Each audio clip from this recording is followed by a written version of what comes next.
I'm Graham Irwin, Principal of Essential Habitat Architecture. We're an architecture practice in Northern California that focuses on passive house. I started in residential design about 2001, and in about 2007, I'd always been an environmentalist, and I got really interested in how can we develop houses that don't have a carbon footprint. And so I just was sort of self-teaching, getting all these books from the library, like all these books of 1970s passive solar books, and researching all this stuff, and also taking classes through PG&E, through our utility, and through Build It Green. There were these courses about green, green building, whatever that meant. And they were pretty piecemeal. I felt there were good aspects, good topics, but it wasn't tied together. And then in spring of 2008, I got an email about a talk this guy was doing about passive house. And I didn't know what it was, but it sounded interesting. And I went to hear NAPHN18 talk about his retrofit in Berkeley, and it sounded really compelling to me. Still didn't have the whole picture, but I was really interested in it. And 2008 in the summer was the first training in the U.S. for passive house consultants and designers, and that was in Urbana, Illinois. I didn't know where that was, but it took you had to take 3 trips there and did that, and then I came back and really focused on passive house after that. And I came back to California. I thought, I found the answer. Like, this is it, people, and everybody's going to jump on board, and we're going to solve all our problems.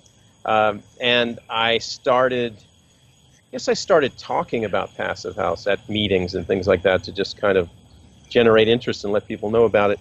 And I had a lot of almost projects, or projects that were like, hey, can we do passive house? And at the beginning, I kind of said yes to everything house. So it took until 2010 to get one actually finished, and that was the O'Neill Residence, and that was the first certified passive house in California, and also the first certified retrofit in the United States. And since then, I've maybe worked on 30 to 30 projects, something like that. So it got the uptake. Like all these graphs you see of passive house uptake, it's an exponential thing. It starts out slowly, and then word gets out, and it builds. And right now,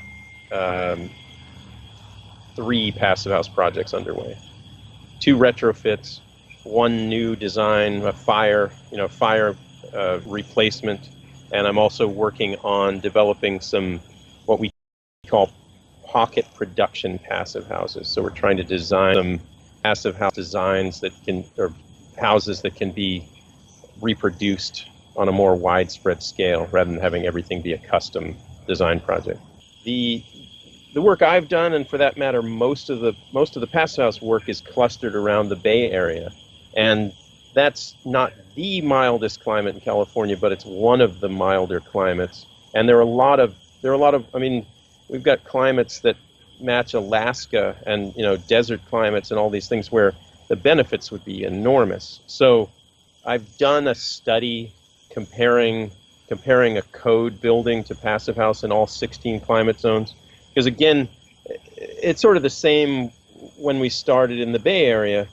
People might think passive house sounds like a good idea, but where do they see one? And if I'm the person, the client that wants to build this, what's it going to look like, and how much insulation do I need, and all of these questions that get answered by pioneers, and then the risk goes down, and the familiarity comes up, and more people get involved.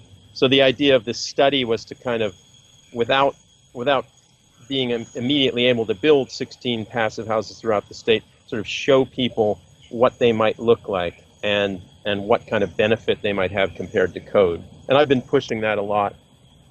It's also part of this, like I mentioned, this pocket production idea that we call Cali Passive. I'm in partnership with a builder, but we're working toward enabling the building industry throughout the state to be able to construct passive house. As a, on the design side, you've got pretty wide reach, but as a builder, it's probably an hour radius or something driving, and beyond that, you're not going to work there. So we really need to engage the construction industry on a wider basis to be able to get this to develop the way it should. When you have a goal in mind, you pick one target and go there. So for me, it's about passive house, and whichever method is most effective and cost effective is the one I'm about. I'm not going to say we're going to do passive house and we're going to do it this way. That's, I think at some point those might come at loggerheads or might create a compromise. So that's the goal.